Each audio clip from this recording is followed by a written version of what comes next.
जय श्री कृष्ण। प्रिय भक्तों, अर्जुन ने भगवान श्री कृष्ण से कहा, हे मधुसूदन, आपने चैत्र मास की एकादशी के बारे में विस्तार पूर्वक बतलाया। बैसाख माह में आने वाली एकादशी का क्या नाम है तथा उसकी विधि क्या है? कृपा करके आप मेरी बढ़ती हुई जिज्ञासा को शांत करें। भगवान श्री कृष्ण ने कहा, हे अर्जुन, बैसाख मास की एकादशी को वौथिनी एकादशी के नाम से जाना जाता है। वौथिनी एकादशी जब वराह भगवान स्वयं करते हैं भक्तों की रक्षा। ये केवल एक व्रत नहीं है, बल्कि पापों से मुक्ति, आत्मा की रक्षा और परम कल्याण का मार्ग है। इस दिन भक्तजन भगवान विष्णु के वराह रूप की विशेष पूजा करते हैं, उस रूप की जिसने धरती को समुद्र की गर्त से निकालकर धर्म की नींव फिर से रखी थी। वरुथिनी एकादशी का व्रत करने से मनुष्य को सभी प्रकार के पापों से मुक्ति मिलती है और जीवन में सुख समृद्धि आती है। वरुथिनी शब्द का अर्थ होता है रक्षा करने वाली। यह एकादशी आध्यात्मिक कवच की तरह कार्य करती है। जैसे युद्ध में सैनिकों को कवच ढाल की जरूरत होती है, वैसे ही इस संसार रूपी युद्ध में आत्मा को भी रक्षा चाहिए और वह रक्षा देती है ये पवित्र एकादशी। इस दिन व्रत रखने, रात्रि जागरण करने, प्रभु का भजन कीर्तन करने, ब्राह्मणों को दान देने और विशेषतः वराह भगवान की पूजा करने से पापों का नाश होता है, पिछले जन्मों के दोष मिटते हैं, ग्रह बाधाएं शांत होती हैं और आत्मा को दिव्य तेज की प्राप्ति होती है। पुराणों में कहा गया है, जो व्यक्ति वौथिनी एकादशी का श्रद्धा से पालन करता है, वह अगले जन्म में राजसी वैभव और अंत में मोक्ष को प्राप्त करता है। इस दिन वराह भगवान की पूजा क्यों होती है? क्योंकि जब अधर्म, अहंकार और अज्ञानता ने पृथ्वी को डुबो दिया था, तब वराह रूपी विष्णु ही थे जो उस संकट में अवतरित हुए। इसलिए इस दिन उन्हें स्मरण करना, उनकी पूजा करना, मानो अपने जीवन की खोई हुई धरती को फिर से पा लेना है। जय श्री हरि विष्णु। भक्तों, अब हम दो कथाओं का श्रवण करेंगे। पहली वौथिनी एकादशी व्रत कथा और दूसरी भगवान विष्णु के वराह रूपी अवतार की। भक्तों, आपसे निवेदन है कि आप कथा को श्रद्धा भाव से पूरा अंत तक अवश्य सुने। भगवान विष्णु और एकादशी माता की कृपा हम सभी पर बनी रहे। चलिए कथा को शुरू करते हैं। वौथिनी एकादशी का महत्व श्री कृष्ण द्वारा युधिष्ठिर को बताया गया है। पांडवों के वनवास के समय युधिष्ठिर ने श्री कृष्ण से एक बार पूछा, हे माधव, कृपया मुझे उस एकादशी के विषय में बताइए जो वैशाख कृष्ण पक्ष में आती है और सब पापों का नाश करती है। श्री कृष्ण मुस्कुराए और बोले, राजन, यह एकादशी वौथिनी एकादशी के नाम से जानी जाती है। वौथिनी का अर्थ है रक्षा करने वाली। यह व्रत मनुष्य को पापों से, बुरे कर्मों से और पुनर्जन्म के दुख से रक्षा करता है। ये दरिद्र को धनवान बनाता है, अपाहिज को चलने योग्य बनाता है, दुखी को सुख देता है और पापी को भी मोक्ष प्रदान करता है।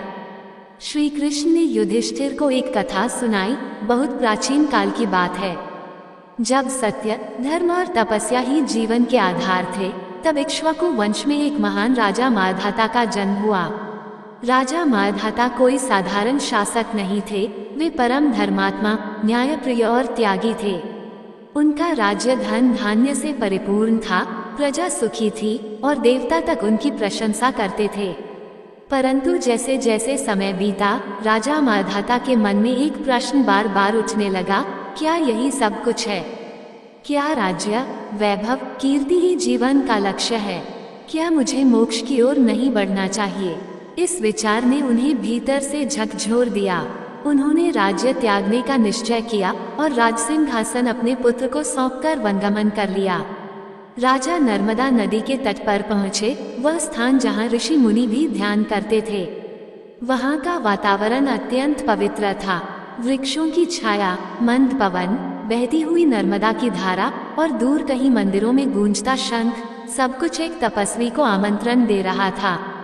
वहां उन्होंने एक पैर पर खड़े होकर आंखें मूंदकर भगवान विष्णु का ध्यान प्रारंभ किया। वर्षों बीत गए। धूप, वर्षा, सर्दी, गर्मी सब सहते हुए वे अधिक तपस्या में लीन रहे। उनकी इस भक्ति से इंद्रलोक भी चकित हो उठा। इंद्र को भय हुआ कि कहीं राजा माधाता स्वर्ग को जीत न लें। जैसा हमेशा होता है, इंद्र ने उनकी तपस्या भंग करने के लिए राक्षसी शक्तियां भेजी। एक दिन एक भयंकर भालू, भूखा और क्रूर, वहां आ गया। भालू ने राजा माधाता के शरीर पर झपट्टा मारा और उनका एक पैर चबाना शुरू कर दिया। परंतु न राजा विचलित हुए, न उन्होंने प्रतिकार किया। उनकी आंखें बंद थीं, मन प्रभु में लीन था। उनकी वाणी से केवल ओम नमो भगवते वासुदेवाय निकल रहा था। भालू उनके मांस को खाता रहा, रक्त बहता रहा, पर राजा का ध्यान नहीं टूटा। ये देखकर स्वर्गलोक भी कांप उठा। देवता हतप्रभ थे।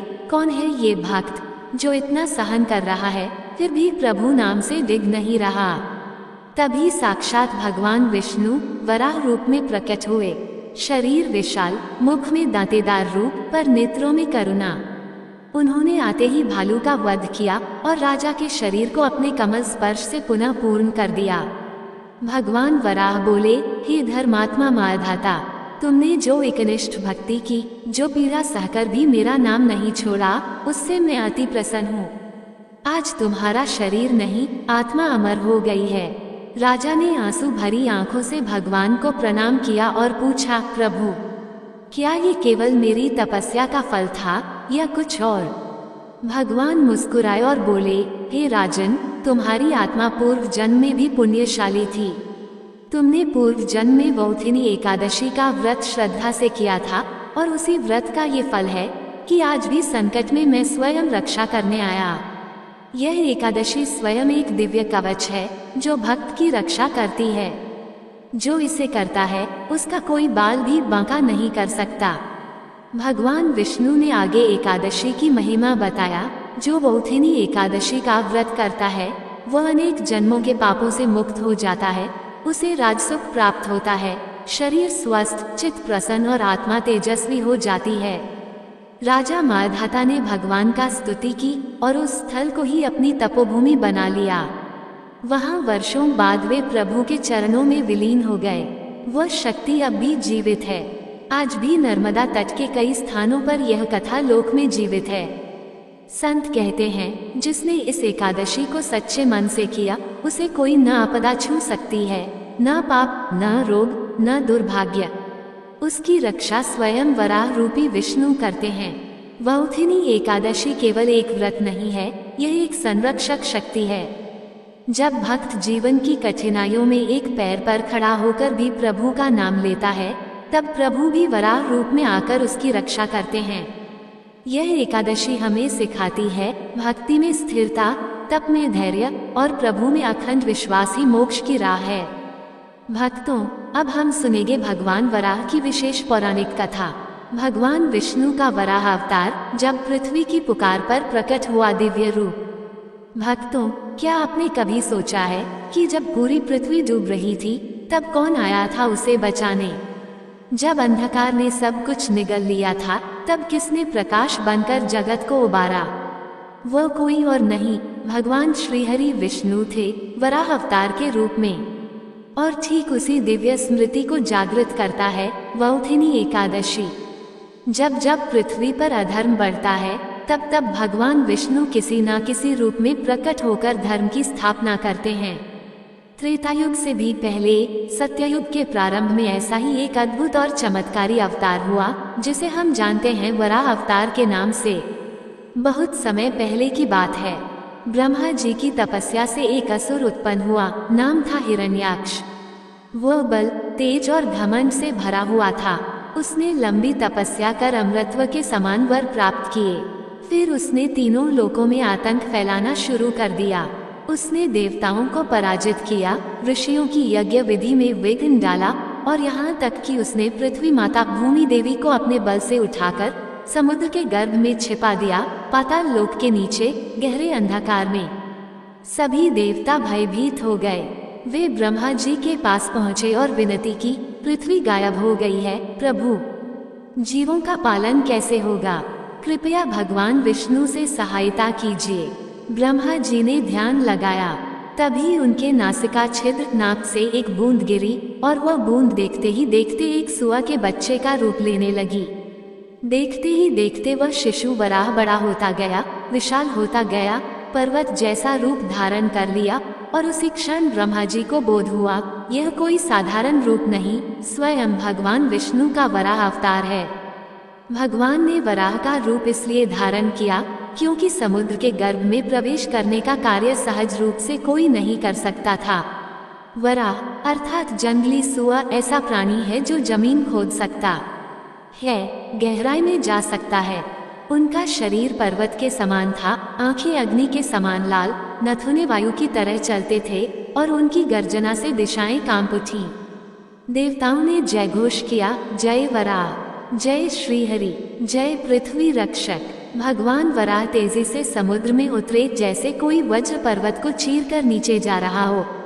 उन्होंने समुद्र की गहराई में पृथ्वी माता को देखा, डर से सिमटी हुई, कांपती हुई।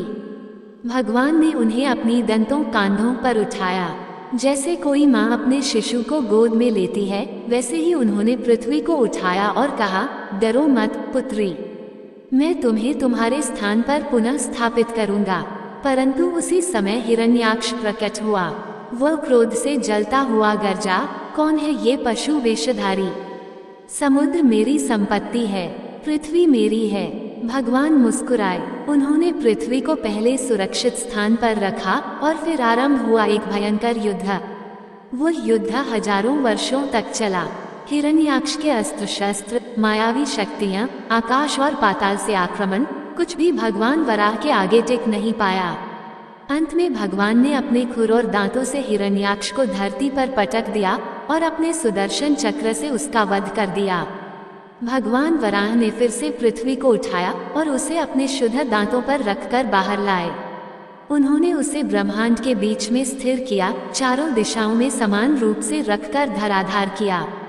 पृथ्वी माता ने तब हाथ जोड़कर भगवान से कहा, हे प्रभु, आपने मुझे अंधकार से निकालकर फिर से जीवन दिया। आप मेरे आदिपति हैं, आप ही मेरे रक्षक, मेरे पालक, मेरे धर्म हैं। भगवान वराह अंतर्धान हो गए, लेकिन उनकी यह लीला चिरकाल तक स्मरणीय हो गई। वराह अवतार का आध्यात्मिक अर्थ, पृथ्वी, ये हमारी आत्मा है जो अधर्म, पाप और अज्ञानता समुद्र में डूबी रहती है। हिरण्याक्ष, ये हमारा अहंकार, लोभ और विकार है जो आत्मा को नीचे खींचता है। भगवान वराह, ये स्वयं श्रीहरि हैं जो हमें उठाकर ज्ञान, भक्ति और धर्म के मार्ग पर लाते हैं।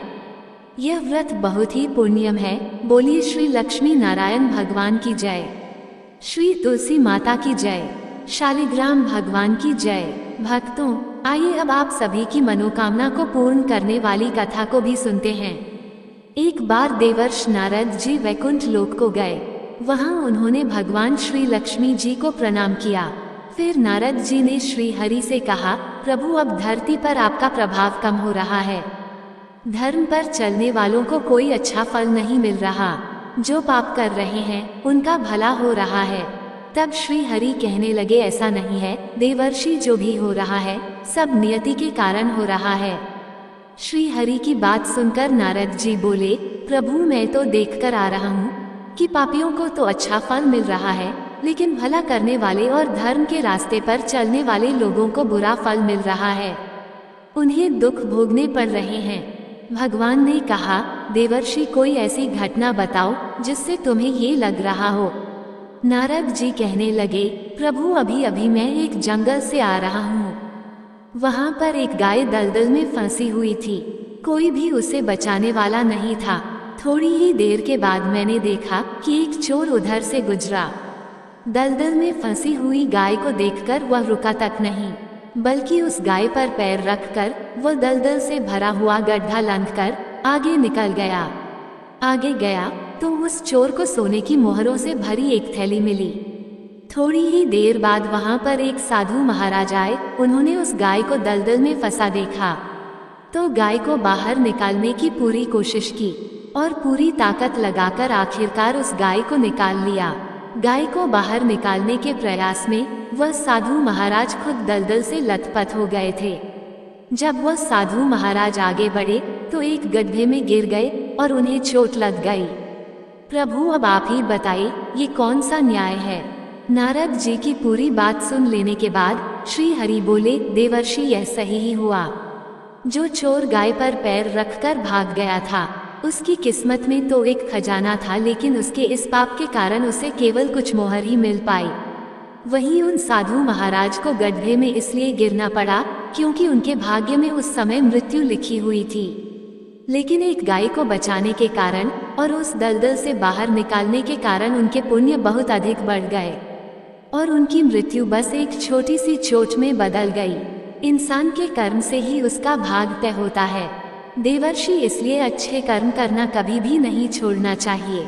श्री हरि की बात सुनकर देवर्षि नारद मुस्कुराते हुए और प्रभु को प्रणाम करते हुए नारायण नारायण कहकर प्रभु की रचाई हुई सृष्टि की अन्य लीलाएं देखने के लिए चल पड़े। प्रेम से बोलिए श्री लक्ष्मी नारायण भगवान की जय। भक्तों, अब हम सुनेंगे एकादशी माता की कथा। इस कथा को सुनने से ही एकादशी का व्रत पूरा माना जाता है। श्रोताओं, एक बार एक बूढ़ी माँ ने एकादशी का उपवास रखा। बड़ी ही भक्ति भाव से वो एकादशी की पूजा किया करती थी। वे बूढ़ी हो चुकी थी। उन्हें वृद्धावस्था में कोई भी ऐसी वस्तु नहीं चाहिए थी। वे एकादशी का उपवास रखती क्योंकि एकादशी का उपवास रखने से तो श्री हरि की कृपा से सब कुछ मिल जाता है। वो बूढ़ी माँ तो अपने बच्चों के लिए, अपने परिवार की सुख सुविधा के लिए इतना कठिन व्रत रखती थी। वे दिन भर तो बड़ा कठिन मन करके और अपनी प्यास को किसी तरह से रोके रही, क्योंकि एकादशी के व्रत में वो जल की एक बूंद भी ग्रहण नहीं करती थी। द्वादशी को ही जल पीकर वह अपने व्रत का पारण किया करती थी। दिन भर उन्होंने किसी प्रकार अपने मन को संयमित रखा, पूजा पाठ की, व्रत की कथा पढ़ी सुनी और फिर पंडित जी को मिट्टी के एक पात्र में भरकर पानी और मौसमी फल दान में दिए। दोना भरकर शक्कर भी वितरित की। उन्हें गर्मी के कारण बड़ी बेचैनी हो रही थी। एक तो निराहार और निर्जल रहकर उपवास रखा था और ऊपर से प्यास भी अधिक सता रही थी। इस कारण उन्होंने सोचा कि चलो पानी में बैठूं तो शायद थोड़ी शांति मिले। ये सोचकर वह पानी में बैठी रही। पानी से बार बार कुल्ला करती और मुंह हाथ धोती रही। तब कहीं जाकर उन्हें थोड़ा बहुत चैन मिला। एक तो धूप तेज की पड़ रही थी, इस कारण बार बार बूढ़ी माँ का मुंह सूखा जा रहा था। बूढ़ी माँ बड़ी बेचैन हो रही थी। एक तो बुढ़ापा, दूसरा ये भयंकर गर्मी। बुढ़ापे की तो स्थिति ही कुछ ऐसी होती है, बड़ी मुश्किल से धीरज बन पाता है। अब किसी प्रकार रो धोकर दिन कट पाया। अब बूढ़ी माँ के सामने पहाड़ सी लंबी रात थी, जिसका कट पाना बड़ा ही मुश्किल दिखाई दे रहा था। चारपाई पर पड़ी हुई बूढ़ी माँ को किसी प्रकार भी शांति नहीं मिल रही थी। बार बार प्यास के मारे गला सूख रहा था और वे इस प्रकार बेचैन होकर करवटें बदलती जा रही थी। कई बार उठकर वे घर के बाहर जाती, फिर अंदर आ जाती। ना उन्हें घर के अंदर शांति मिल रही थी, ना बाहर। वे पड़ी पड़ी एकादशी माता को याद करती रहीं और मन में कहती रही कि हे माता, आप मेरी लाज रखिएगा, आप ही मुझे शक्ति दीजिएगा ताकि मैं भली भांति आपका व्रत कर सकूं और ये पहाड़ सी रात सुकून से बीत जाए। प्यास के कारण बूढ़ी माँ की बेचैनी तो बढ़ ही रही थी। उन्होंने धैर्य रखने का बहुत प्रयास किया, लेकिन आखिरकार उनकी सहनशीलता की सीमा टूट गई और वे घबराकर प्यास के मारे एकदम चिल्ला पड़ी, बचाओ बचाओ। बूढ़ी माँ का चिल्लाना सुनकर उनके परिवार के सभी सदस्य उनके आसपास इकट्ठा हो गए और बूढ़ी माँ की चारपाई के पास पहुँच गए। सब बोले, अम्मा जी क्या हुआ, आपको क्यों चिल्ला रही हो, और जब आपसे व्रत नहीं रखा जाता तो इस बुढ़ापे में इतना कठिन व्रत क्यों कर रही हो। अम्मा जी, अगर शरीर में ताकत है तभी तो भक्ति हो पाएगी, आप पानी पी लीजिए। बूढ़ी माँ अपने परिवार जनों से बोली, मेरे तो प्यास के मारे प्राण ही निकले जा रहे हैं, जरा जल्दी से मेरी छाती पर ठंडे पानी का घड़ा तो रख दो। नातिन ने दौड़कर दादी की छाती पर ठंडे पानी का बर्तन रख दिया। तब कहीं जाकर उन्हें थोड़ा बहुत सुकून मिला और जब सुकून मिला तो थोड़ी देर के लिए उन्होंने अपनी आंखें बंद कर ली। इधर एकादशी माता सोचने लगी, ये है तो बूढ़ी माँ, लेकिन बड़े नियम से मेरा व्रत रखती है, चलकर इनकी परीक्षा लेनी चाहिए। ऐसा विचार कर एकादशी माता आधी रात को मुर्गा बनकर कुकड़ू करने लगी। मुर्गी की आवाज सुनकर बूढ़ी माँ जल्दी से उठी और बाहर जाकर आसमान की ओर निहारा, लेकिन आसमान में तो कहीं भी उन्हें सुबह का तारा दिखाई ही नहीं दिया। अब वे सोचने लगी कि फिर यह मुर्गा भला क्यों और कैसे बोल गया। एक तो उन्हें प्यास लग रही थी, अब थोड़ा बहुत उनका मन भी बेचैन होने लगा। आखिरकार उन्होंने ये दृढ़ निश्चय किया कि अब तो मैं इस व्रत को पूरा करके ही छोड़ूंगी, फिर चाहे व्रत पूरा होने तक मेरे प्राण ही क्यों ना निकल जाए। मन में ऐसा पक्का निश्चय कर वह वापस चारपाई पर आकर लेट गई। थोड़ी ही देर के बाद एकादशी माता ने उनकी फिर से परीक्षा लेनी चाहिए, तो वह एक छोटी सी कन्या का रूप धरकर गिलास में मीठा पानी लेकर उनके सिरहाने खड़ी हो गईं और जोर से बोली, दादी जी सवेरा हो गया है, आप हाथ मुंह धोकर शरबत पी लीजिए। पहले तो शरबत का भरा हुआ गिलास देखकर बूढ़ी माँ का मन ललचाने लगा। प्यास के मारे गला जो सूख रहा था, किंतु अचानक उन्हें याद आया कि उनका तो एकादशी का उपवास है। फिर उन्होंने सोचा कि अभी तो मैं किसी भी तरह से यह शरबत नहीं पी सकती, और फिर वे चुपचाप वापस अपनी चारपाई पर लेट गईं। जैसे ही उनकी आंख लगी तभी उन्हें एहसास हुआ कि मानो किसी ने उन्हें पानी से भरे कुएं में पटक दिया हो। वे बहुत देर तक उस कुएं में हाथ पांव चलाती रही, लेकिन इस बीच उन्होंने अपने मुंह में पानी की एक बूंद भी नहीं जाने दी, क्योंकि उनका एकादशी का उपवास जो था, और वे पक्के निश्चय के साथ अपना व्रत पालन करती रही। थोड़ी ही देर में उन्हें ऐसा लगा मानो सामने आग जल रही हो। आग के कारण बड़ी भारी गर्मी लगने लगी। प्यास के मारे उनके प्राण निकलने लगे, लेकिन इतना सब होने के बाद भी बूढ़ी माँ ने पानी की एक बूंद भी नहीं पी। वे तो बस चारपाई पर बैठी बैठी एकादशी माता का ध्यान करती रहीं। अब सवेरा होने में बस कुछ ही समय है, ये जानकर वे बड़ी तसल्ली के साथ इधर उधर घूमने लगी। एकादशी माता अब तक ये बात अच्छी तरह से समझ गईं कि इन बूढ़ी माँ को किसी भी प्रकार से अपने व्रत से नहीं टाला जा सकता। वे उनके सत्यव्रत को भली भांति समझ गई थी। अब सवेरा हो गया तो बूढ़ी माँ ने स्नान किया, भगवान श्री हरि का पूजन किया, फिर एकादशी माता की कथा सुनी, ब्राह्मणों को दक्षिणा देकर भोजन कराया, तब कहीं जाकर उन्होंने जल ग्रहण किया। कन्याओं को भोजन कराने के बाद बूढ़ी माँ ने फिर स्वयं भोजन किया, और उस श्रेष्ठ व्रत के प्रभाव से बूढ़ी अम्मा की आयु में वृद्धि हो गई। उनकी आयु बढ़ गई, उनका घर परिवार हरा भरा हो गया। अब उनके घर में किसी भी चीज का कोई अभाव नहीं रहा। उनका घर हर प्रकार के सुख साधनों से भर गया। नाती नातिन से उनका घर भर गया, और वे उसी दिन से 12 महीने की एकादशी का व्रत करने लगी। एकादशी माता के व्रत के पुण्य प्रताप से इस संसार में हर प्रकार के सुख भोग कर वह बूढ़ी माँ अंत में भगवान श्री हरि के धाम को चली गईं।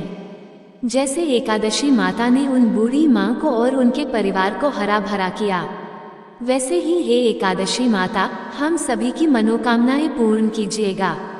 प्रेम से बोलिए श्री लक्ष्मी नारायण भगवान की जय, एकादशी माता की जय। प्रिय श्रोताओं, ये थी आज की कथाएं।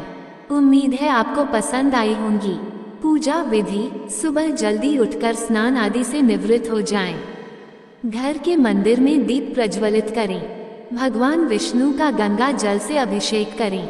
भगवान विष्णु को पुष्प और तुलसी दल अर्पित करें। अगर संभव हो तो इस दिन व्रत भी रखें। भगवान की आरती करें। भगवान को भोग लगाएं। इस बात का विशेष ध्यान रखें कि भगवान को सिर्फ सात्विक चीजों का भोग लगाया जाता है। भगवान विष्णु के भोग में तुलसी को जरूर शामिल करें। ऐसा माना जाता है कि बिना तुलसी के भगवान विष्णु भोग ग्रहण नहीं करते हैं। इस पावन दिन भगवान विष्णु के साथ ही माता लक्ष्मी की पूजा भी करें। इस दिन भगवान का अधिक से अधिक ध्यान करें। पूजा सामग्री की लिस्ट: श्री विष्णु जी का चित्र अथवा मूर्ति, नारियल, सुपारी, फल, लौंग, धूप, दीप, घी, पंचामृत, अक्षत, तुलसी दल, चंदन, मिष्ठान। जय श्री हरि विष्णु। 1. वौथिनी एकादशी व्रत विधि: व्रत की संपूर्ण प्रक्रिया। पूर्व तैयारी: एक दिन पूर्व दशमी तिथि एकादशी व्रत की तैयारी दशमी तिथि की रात से ही प्रारंभ होती है। इस दिन सात्विक भोजन करें और शाम के बाद भोजन न करें। एकादशी व्रत में रात्रि भोज वर्जित है। मानसिक रूप से संकल्प लें, मैं भगवान विष्णु की कृपा के लिए वौथिनी एकादशी का व्रत करूंगा। एकादशी के दिन मुख्य व्रत दिवस 24 अप्रैल 2025 प्रातःकाल की विधि। ब्रह्म मुहूर्त में उठें, स्नान करें और स्वच्छ वस्त्र धारण करें। घर के पूजा स्थान को गंगाजल से शुद्ध करें। व्रत का संकल्प करें, ओम नमो भगवते वासुदेवाय। मैं आज वौथिनी एकादशी का व्रत श्रद्धापूर्वक कर रहा हूँ। व्रत नियम: दिन भर निर्जला उपवास रखें, यदि संभव न हो तो फलाहार। मन, वाणी और आचरण को शुद्ध रखें। क्रोध, असत्य, हिंसा, झूठ और विवाद से दूर रहें। दिन भर भगवान विष्णु या वराह अवतार का स्मरण करें, भजन कीर्तन करें। रात्रि को जागरण करना अति पुण्यदायक है। द्वादशी के दिन पारण व्रत खोलना 25 अप्रैल 2025 द्वादशी के दिन सूर्योदय के बाद उचित समय में व्रत का पारण करें। पहले ब्राह्मण भोजन कराएं या दान दक्षिणा दें, फिर स्वयं फलाहार करें। पारण से पहले भूमि को प्रणाम करें और ईश्वर का आभार व्यक्त करें। भगवान वराह की पूजा विधि: पूजा का समय: वराह भगवान की पूजा प्रातःकाल या संध्या समय करें।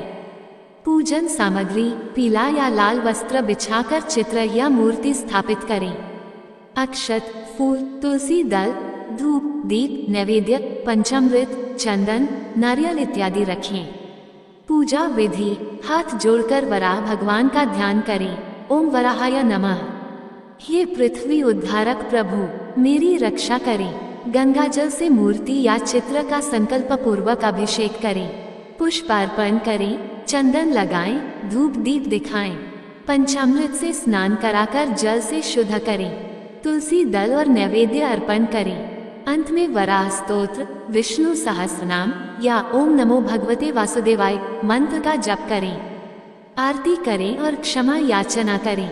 व्रत के लाभ: वौथिनी एकादशी व्रत करने से ब्रह्म हत्या जैसा पाप भी नष्ट हो जाता है। कर्ज, रोग, दरिद्रता दूर होती है। पूर्वजों को तृप्ति मिलती है। अगले जन्म में दिव्य योनि प्राप्त होती है। अंत में विष्णु धाम की प्राप्ति होती है। वौथिनी एकादशी और वराह अवतार का संबंध: वौथिनी एकादशी के दिन जब भक्त व्रत करते हैं तो वे उसी भगवान की पूजा करते हैं जिन्होंने धरती की रक्षा की, जो अंधकार से प्रकाश की ओर ले जाने वाले हैं। इस दिन वराह भगवान की पूजा से आत्मा को मजबूती मिलती है, अंदर का तमस मिटता है और अधर्म से लड़ने की शक्ति प्राप्त होती है। प्रेम से बोलिए जय श्री हरि विष्णु। ऐसे ही और भी रोचक और आध्यात्मिक वीडियो के लिए चैनल को सब्सक्राइब कर लें। दोस्तों, आपको ये कथा कैसी लगी कृपया कमेंट करके जरूर बताएं। वीडियो पसंद आया हो तो लाइक करें और अपने दोस्तों के साथ शेयर करें। कमेंट बॉक्स में जय श्री कृष्ण लिखना ना भूलें। फिर मिलते हैं एक और दिलचस्प वीडियो के साथ। धन्यवाद। जय श्री कृष्ण।